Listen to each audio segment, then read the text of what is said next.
ছাদ বাগানের আরও আরেকটা ব্লগে তোমাদের প্রত্যেককে স্বাগত। মেঘলা দিনের এই বৃষ্টি ভেজা সকালটা কেমন লাগছে বলো? দূরের ওই জলস্রোত আর আকাশের ওই মেঘরেখা কি সুন্দর হৃদয়ের কথা বলে না? হ্যাঁ, আমার তো ভীষণ ভালো লাগছে।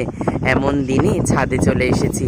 এই ছাদের আকাশটা তোমাদের জীবনে কতখানি ভালো লাগার আমি জানি না, কিন্তু আমার জীবনে কিন্তু বিরাট ভালো লাগার। তাই ছাদ বাগানের নতুন একটা আপডেট নিয়ে তোমাদের সামনে কিন্তু দেখাতেই চলে এলাম। বহুদিন আগে এইখানে আমি বরবটি গাছ বসিয়েছিলাম। আজকে দেখতে পাচ্ছ বরবটি গাছগুলোর রূপরেখা কেমন হয়েছে।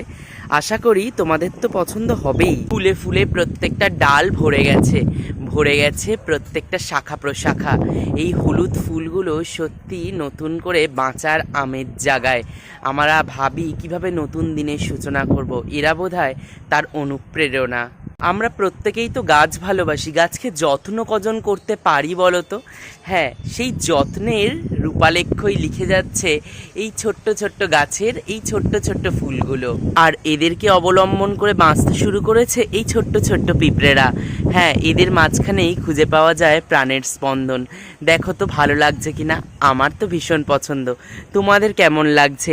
ভালো লাগলে কিন্তু কমেন্ট সেকশনে জানাতে ভুলো না। বৃষ্টি ভেজা এই সকালে বৃষ্টির জলে গাছগুলো যেন নতুন জীবন পেয়েছে আর ধুয়ে গেছে সমস্ত ধুলো বালি ময়লা কাদা জমা জীবনের সমস্ত গ্লানি। তাই এই গ্লানি দূর করতে তোমাদের হৃদয়ে এরকম যদি বৃষ্টি ভেজা সকালের একটা আভাস দিতে চাও, তাহলে কমেন্ট সেকশনে নিজের জীবনের ভালো লাগার ভালোবাসার মুহূর্ত আর প্রিয় গাছটার নাম লিখে যেতে ভুলো না কিন্তু।